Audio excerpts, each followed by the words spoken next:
unimaginable force. This eruption was one of the most destructive of all time, affecting the entire planet years after the explosion. Mount Pinatubo in the Philippines, June 15, 1991.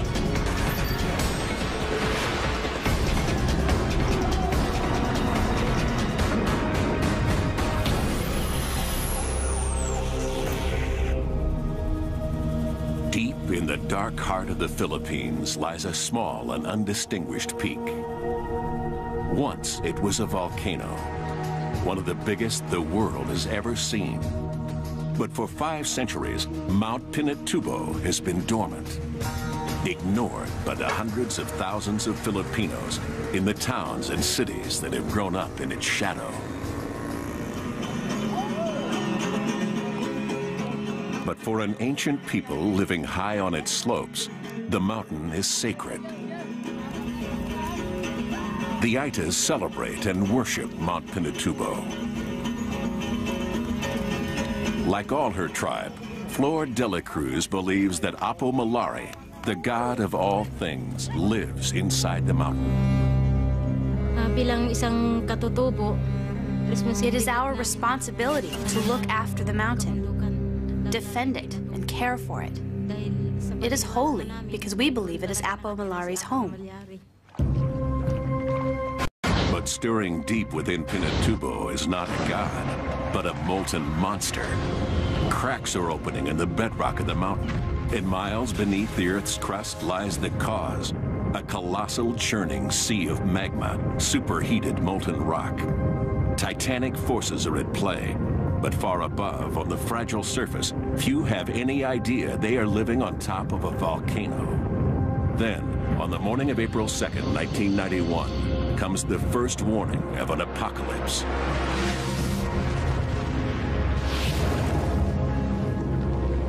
A series of small explosions rocked the remote summit of Pinatubo. But the Aitas are the only people to see the explosions and the plumes of steam. Pinatubo's warning has no witnesses except those who worship it.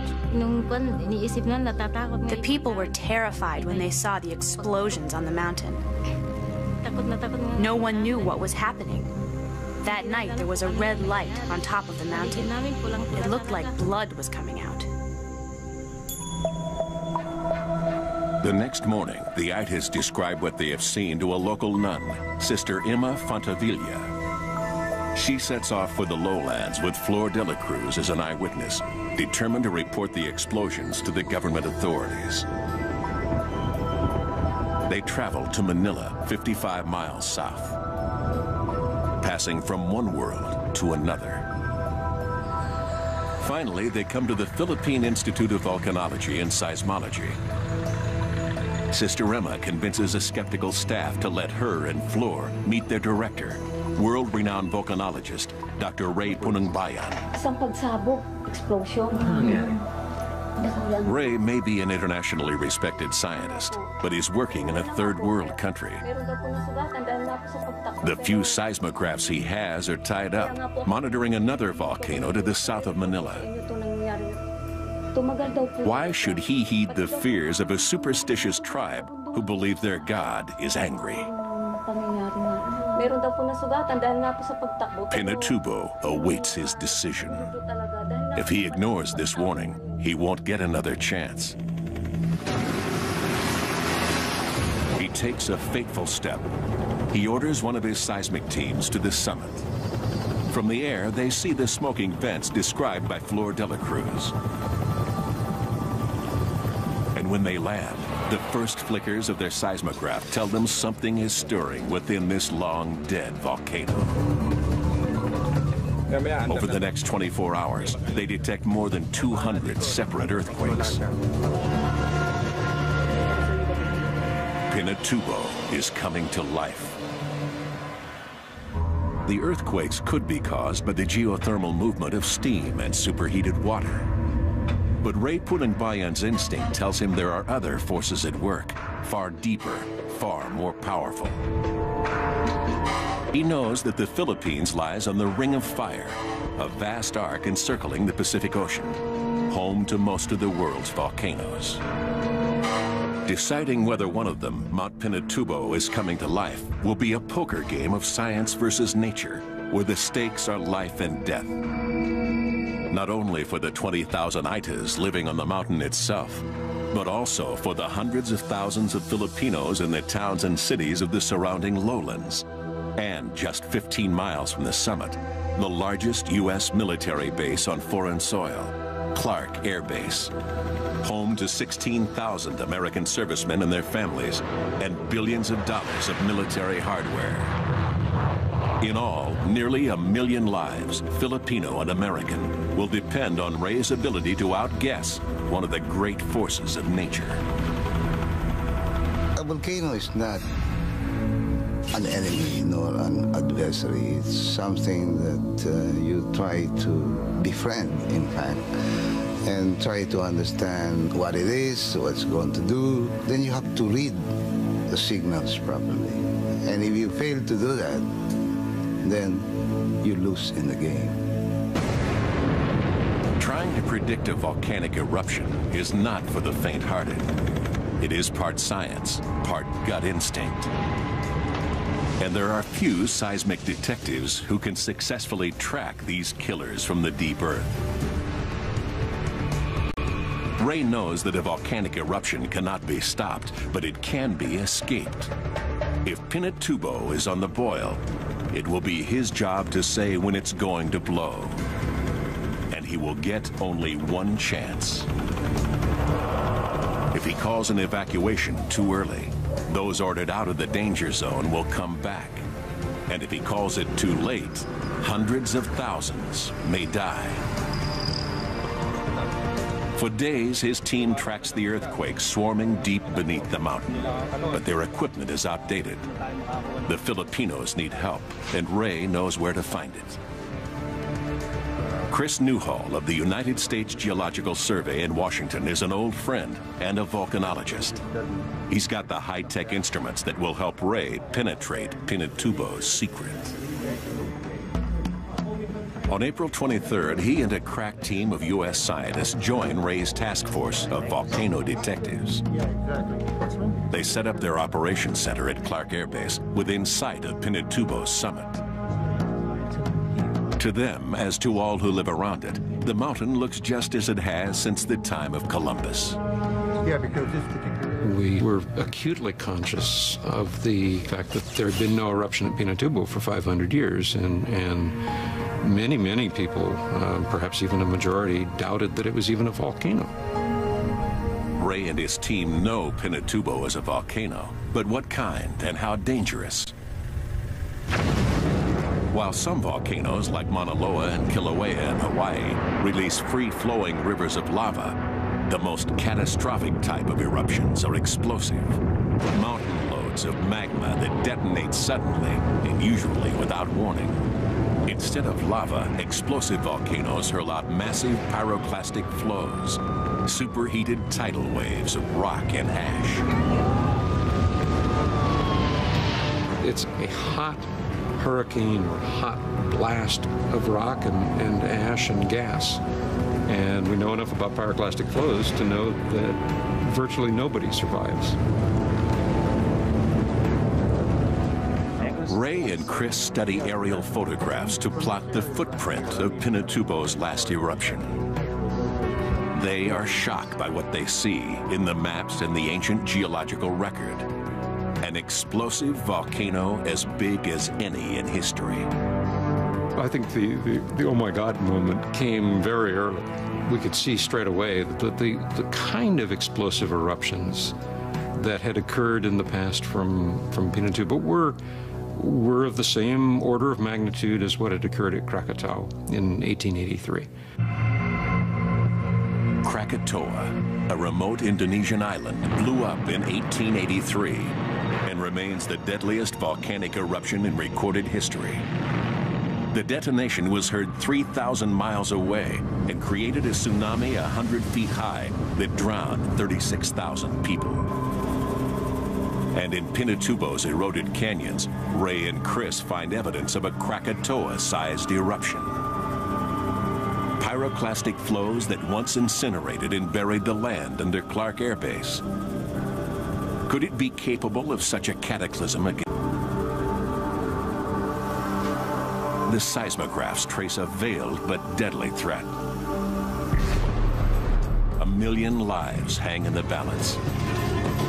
1 million unwitting souls dependent on just a few. Ray and his team are intensely worried about Pinatubo's awesome past. And the seismologists continue to detect clusters of earthquakes deep beneath the surface. Ray has ordered an evacuation of the immediate area around the summit. Only the Itas are affected, but to them it is heartbreaking. To them, leaving their sacred land also means turning their backs on their God.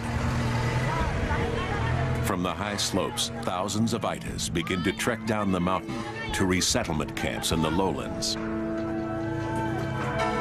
But in a remote ravine on Pinatubo's southeast face, one tribe of Itas has decided to stay and put their fate in the hands of Apo Malare.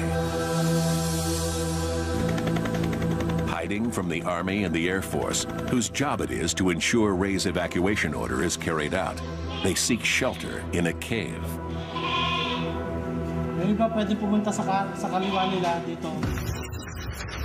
But the quakes diminish.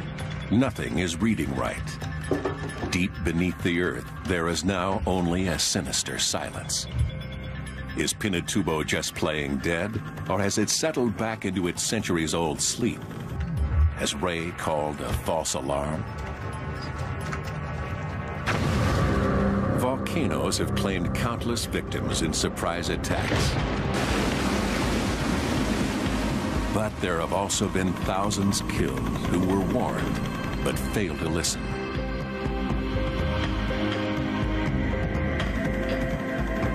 In 1985, the city of Armero in Colombia is buried by a volcanic flow.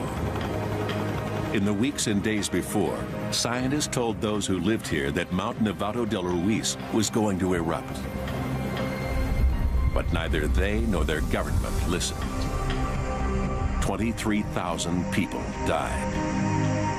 Nevado del Ruiz is etched onto the mind of every volcanologist. It was a terrible tragedy, and it was completely avoidable had people understood what the hazard was that they were facing. They could have actually walked to safety.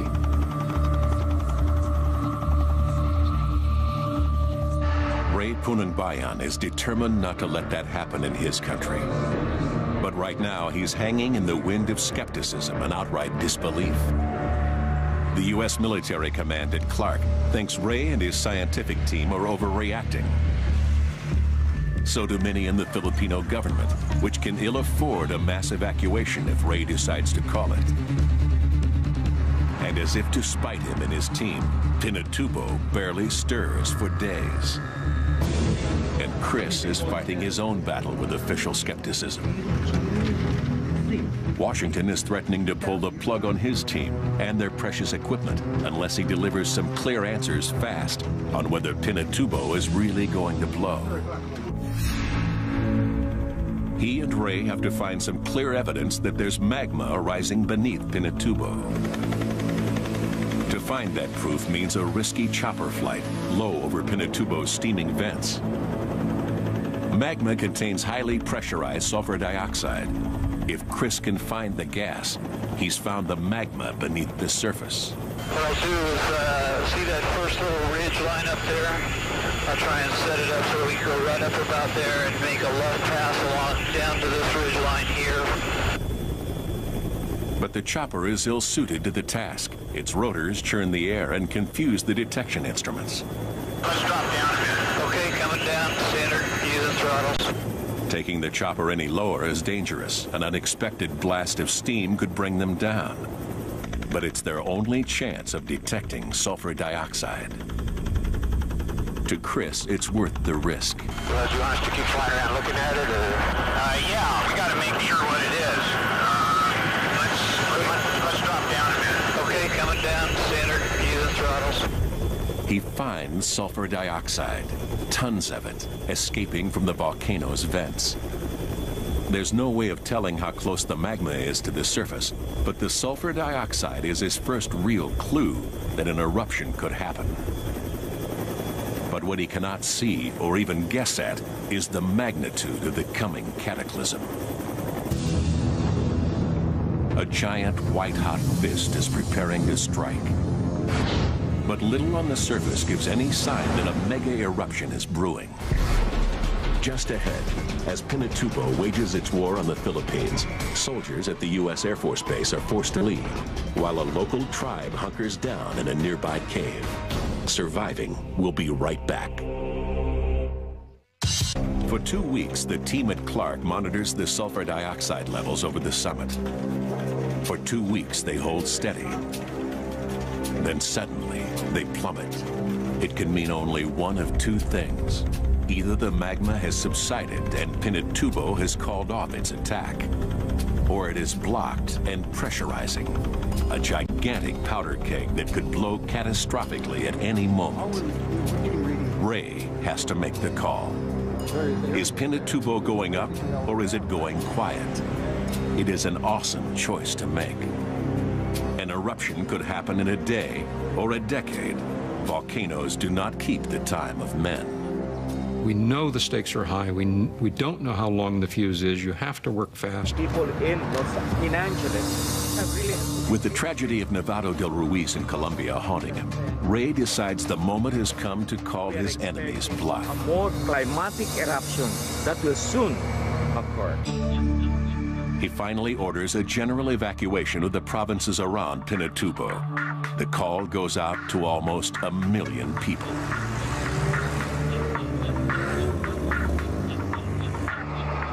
But is it already too late? Will everyone heed the call? On the outskirts of Angeles City, Beng Mendoza is about to go into labor. None of us believed the volcano was going to erupt. Neither she nor her family believe what they're hearing about Mount Pinatubo. Most days they can't even see it through the tropical haze. The government was telling all of us to evacuate. We could not accept it because we had lived there for so long, and I was also 8 months pregnant.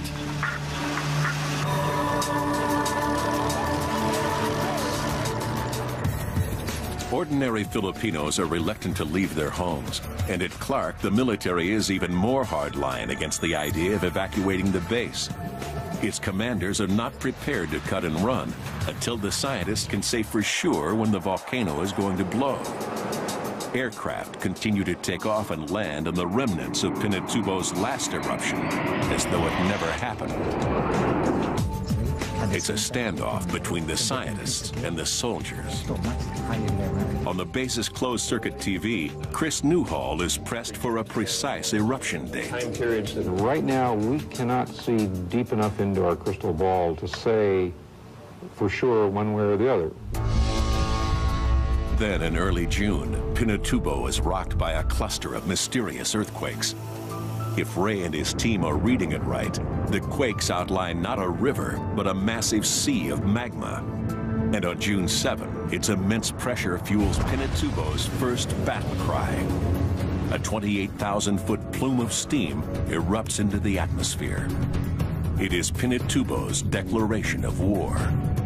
The monster's attack has begun. The lowlands are slowly emptying, but high on the mountain, some plan to stay despite the danger. On Pinatubo's west face, just 6 miles from the summit, seismologist July Sabat and his team make camp. Since the first days of the Ita's warning, July has been Ray's eyes and ears, radioing vital seismic data to help him plot the monster's movements. By now, our seismographs were continuously recording so many tremors that I knew it was going to erupt. We were at the front line, but I didn't even think about getting scared. What mattered to me was getting the information back to Ray Pununbayan so he could warn and evacuate those in danger. At the same mountain campsite is Jing Magsaysay, a reporter with the Philippines' main network. We felt excitement, we felt fear, but We had to do it. We had to be where we were to get the sword. He's covered other volcanic eruptions and is confident he'll be able to pull out when the time comes. On and around Pinatubo, fateful choices have been made. And none are more fateful than by a group in a remote cave high on the mountain's southeast face. In all, there are 40 families, a whole Itas tribe, nearly 100 people, men, women, and children. Some are here to keep faith with their God, some because they do not want to leave their homes, and some because they believe that no matter what is coming, they will be safe in the cave. A tribesman named Sebio waits with his wife and young son for the judgment of Apo Malari, the god of Mount Pinatubo.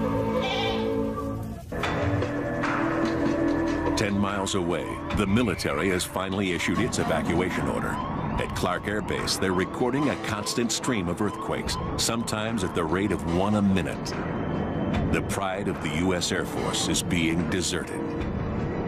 15,000 military personnel and their families leave.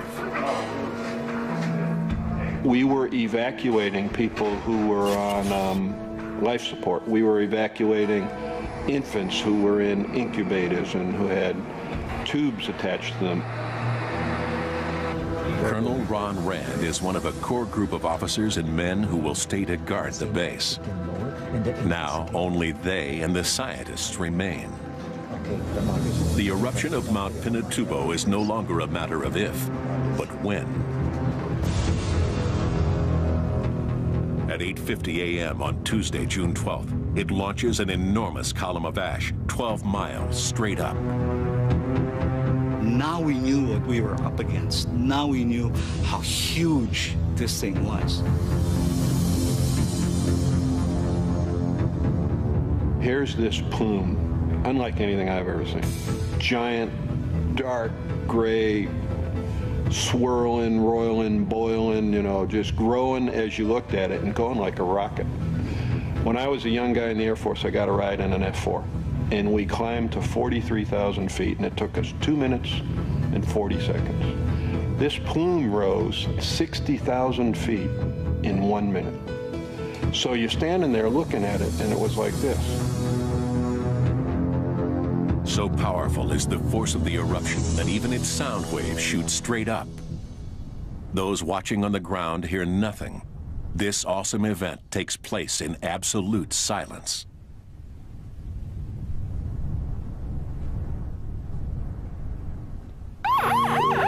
The Philippine Army and Air Force are still evacuating people off the mountain. They're finding more and more Itas. Many Filipinos believe that this is the climactic eruption. This is the big one. Ray and the team at Clark know something worse. The magma beneath Pinatubo is boiling, gathering force, but it has not yet reached the surface. This is not Pinatubo's main eruption. This is just the beginning.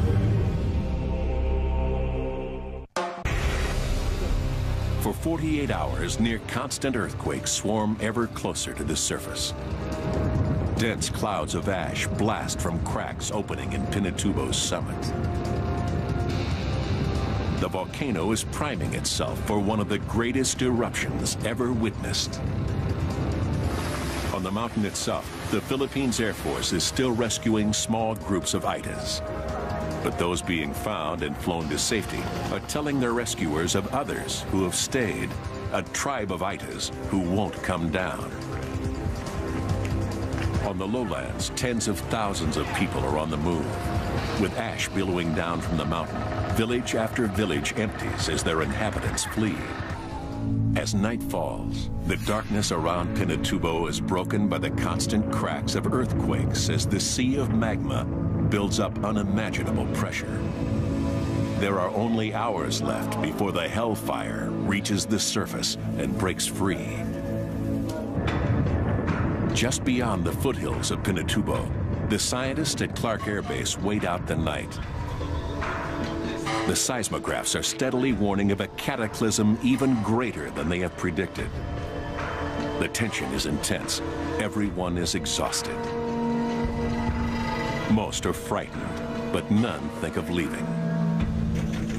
Seismologist PJ De Los Reyes is scared by what she's seeing in the seismic readings. For me, as far as I'm concerned, it was something I had to do. There was no choice anymore. I mean, my kids needed me, but my country needed me more. So there wasn't any choice. The minutes tick by. It is a countdown to catastrophe. Then at 5:55 a.m., the seismographs go off the chart. It has begun. What those left at Clark witness is almost beyond imagination. The western horizon is one giant boiling cloud of ash. Pinatubo's climactic eruption sequence has started. Watching in awe, geologist Leo Bautista understands the danger they now face. Those who have done so much to warn others are now directly in harm's way. The first thing that came to my mind is I might not see my family again. I've been away for maybe 1.5 months already from my house and from my family, and I was wondering whether I'll have the chance to see them again. So.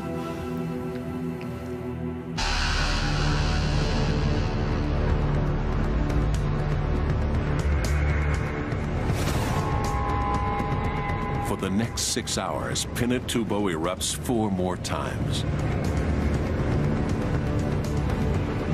Day became night at 3 o'clock in the afternoon, and it seems that as if it's the end of the world. It is noon, and it looks like midnight out here. You can hear the sound of the ash falling. Each blast hurls millions of tons of ash into the sky. Massive clouds of poison gas billow into the atmosphere. Gales of volcanic rock rain down as far as 30 miles away. The monster's fury is terrifying. Then at 1:42 p.m. on June 15, 1991, comes one of the single most cataclysmic natural events of the 20th century. A release of energy 200,000 times greater than the Hiroshima atomic blast. A cubic mile, 5 cubic kilometers of magma detonates straight up, reaching the stratosphere in seconds. From space, it looks like a vast nuclear bomb has gone off, blacking out the Philippines and the South China Sea. Pyroclastic flows thunder for miles in all directions, expanding as they suck in cold air. Billowing killer clouds of superheated ash and rock. I think you could light off every bomb and every rocket and every explosive man has stored all over the world, and I don't know that you would have registered to the Earth what Mother Nature did on the 15th of June. It was unbelievable. High on Pinatubo, Sebio and his tribe wait for Apo Malari's judgment. The mountain is exploding around them. Hurtling toward their cave is a massive pyroclastic flow. 1,500 degrees Fahrenheit, traveling at 100 miles an hour. In skin going dead. That was the scariest part for me. You can't imagine how it felt like knowing that you can be overrun by a pyroclastic flows. And the only thing that we wanted to do was escape from Clark Air Base. Blinded by ash and caught in a gale of mud, they drive west. Inside the car, it's like you're trapped. You cannot go out. In her car, Leo Bautista is trying not to panic as she peers into the impenetrable darkness. Driving at 20 kilometers per hour, very slow. I realized that if the volcano decides to exert a bigger eruption, then we're really going to get fried. We're really going to die. Ron Rand loses the rest of the convoy. He is left alone to wonder what's out there. I mean, it was everything from the utter darkness to the roaring rocks and stuff flying all over the place, earth rumbling from continuous earthquakes. You would get pelted by the stuff coming through the sky. I was beginning to think, this is a fine mess I got myself into now, you know. For a harrowing hour, he drives on, trying to find the convoy. Behind him, pyroclastic flows reach the very gates of the base. But by then, they've made it to safety. Pinatubo made me realize, you know, there but for the grace of God go out. You know, I could have been swallowed up and gone, and nobody would have ever been the wiser. But Pinatubo is not through with the Philippines. This once-in-a-century volcanic eruption is about to be joined by another elemental force of nature. The catastrophe is far from over. Of surviving. Of the 1 million people once threatened by Mount Pinatubo, only a few hundred remain in peril. Its slopes and lowlands are almost totally deserted. It seems man will escape the monster's wrath. And so he might, but for the volcano's murderous accomplice. A super typhoon named Yunya. It is an incredible and deadly coincidence of natural events. Racing across the South China Sea, Typhoon Yunya reaches Pinatubo just as the volcano enters its most cataclysmic phase. It is a 1-2 killer punch, the worst possible combination of calamities. It's unbelievable. It's just simply unimaginable that these two things can happen at the same time. So you're in the middle of a battle between the forces of nature, and you're right in the middle of it. Billions of tons of ash are caught by lashing winds and torrential rain, turning the sky above Pinatubo into a boiling mudstorm. To those caught in it, it's as if concrete is pouring from the sky. House after house, building after building, falls to the devastating mudstorm. It happens quickly and without warning, crushing those trapped inside. It was too much for any town or any person to take. It was just unnatural.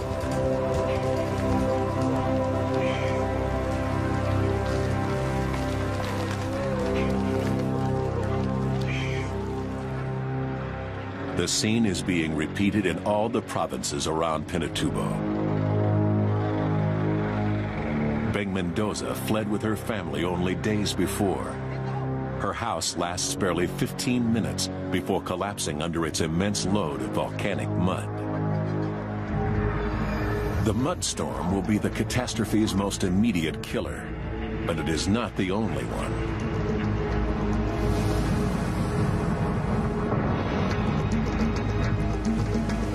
The torrents of water running off Pinatubo have collected massive quantities of hot volcanic debris. They are called lahars, dense mud flows, and they tumble over the lowlands like floods of liquid rock, crashing through towns, grinding everything in their path.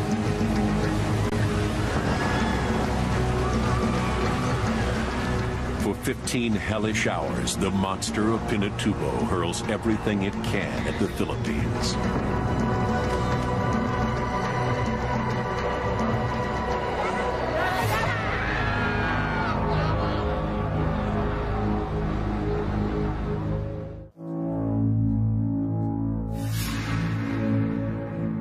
And when the sun finally breaks through again 2 days later, it is shining on another planet.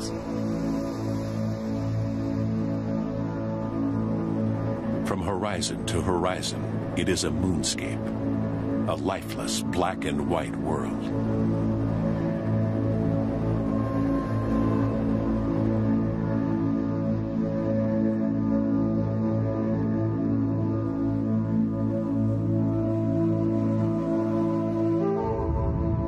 The largest volcanic cloud of the 20th century is circling the Earth. It will significantly alter global temperatures for the next 3 years. The biggest American military base on foreign soil is destroyed. Clark will be abandoned by the greatest military power on Earth, beaten by a force more destructive than any human enemy.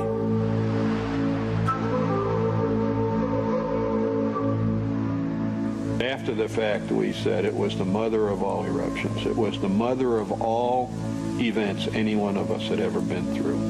It was huge, it was scary, it was powerful. I know it changed the way I thought about the world we live in. Nature did its very worst, but its opponents, men like Ray Pununbayan and the men and women who worked with him, did better. Incredibly, in this awesome natural event, fewer than 300 people lost their lives, when it could have been hundreds of thousands. It is a victory for man. A human catastrophe was averted.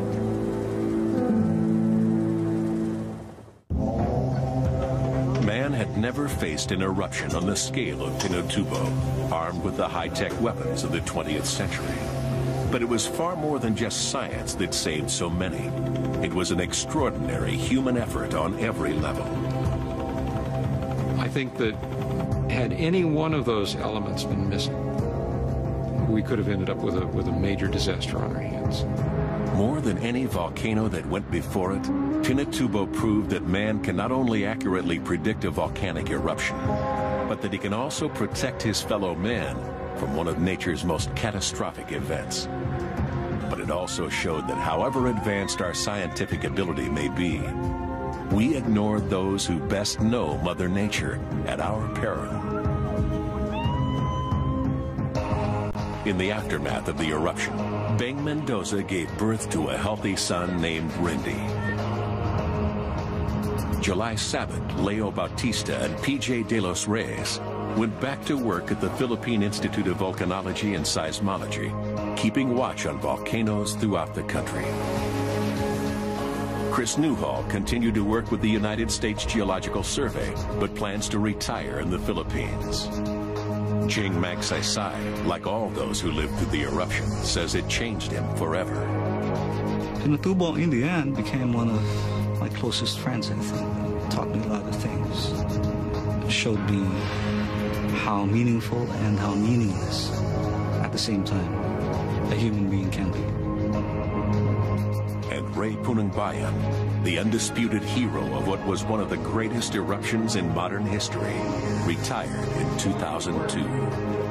The Pinatubo experience is something that you recall with a smile. It's a classic example of how international cooperation should work when you're responding to disaster. It's a success story.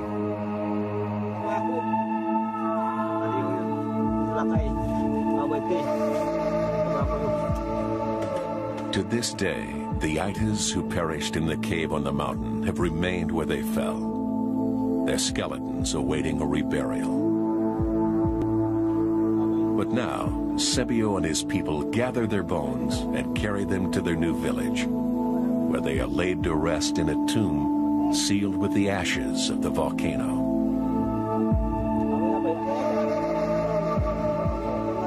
There is grief and bitter memories as the time of their deaths is remembered. But there is also hope. The Aitas people have returned to their sacred land. Their mountain may have changed, but their God is at peace again.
The people were terrified when they saw the explosions on the mountain.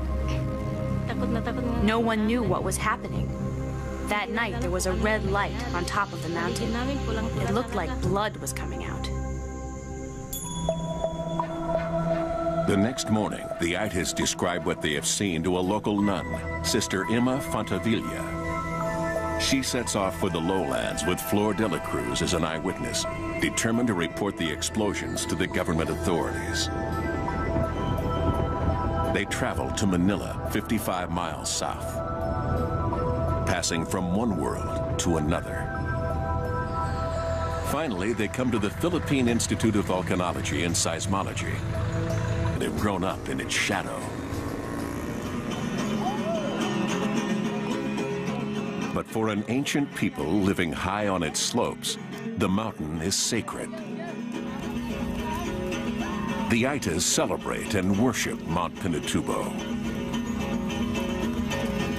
Like all her tribe, Flor de la Cruz believes that Apo Malari, the god of all things, lives inside the mountain. It is our responsibility to look after the mountain, defend it, and care for it. It is holy because we believe it is Apo Malari's home. But stirring deep within Pinatubo is not a god, but a molten monster. Cracks are opening in the bedrock of the mountain, and miles beneath the Earth's crust lies the cause. A colossal churning sea of magma, superheated molten rock.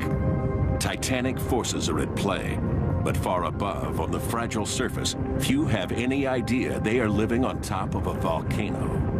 Then, on the morning of April 2nd, 1991, comes the first warning of an apocalypse.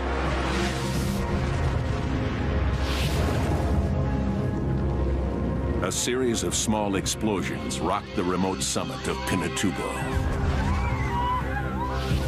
But the Itas are the only people to see the explosions and the plumes of steam. Pinatubo's warning has no witnesses except those who... Sister Emma convinces a skeptical staff to let her and Flor meet their director, world-renowned volcanologist, Dr. Ray Punungbayan. Isang pagsabog, explosion. Ray may be an internationally respected scientist, but he's working in a third-world country.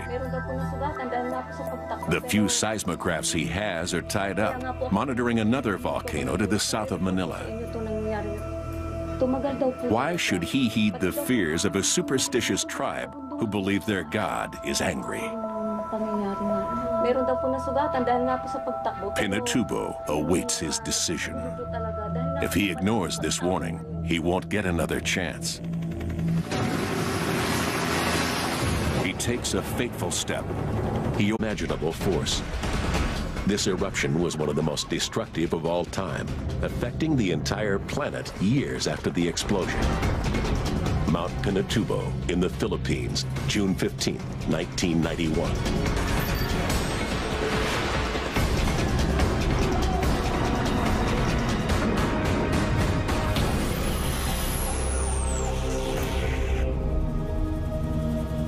In the dark heart of the Philippines lies a small and undistinguished peak. Once it was a volcano, one of the biggest the world has ever seen. But for 5 centuries, Mount Pinatubo has been dormant, ignored by the hundreds of thousands of Filipinos in the towns and cities that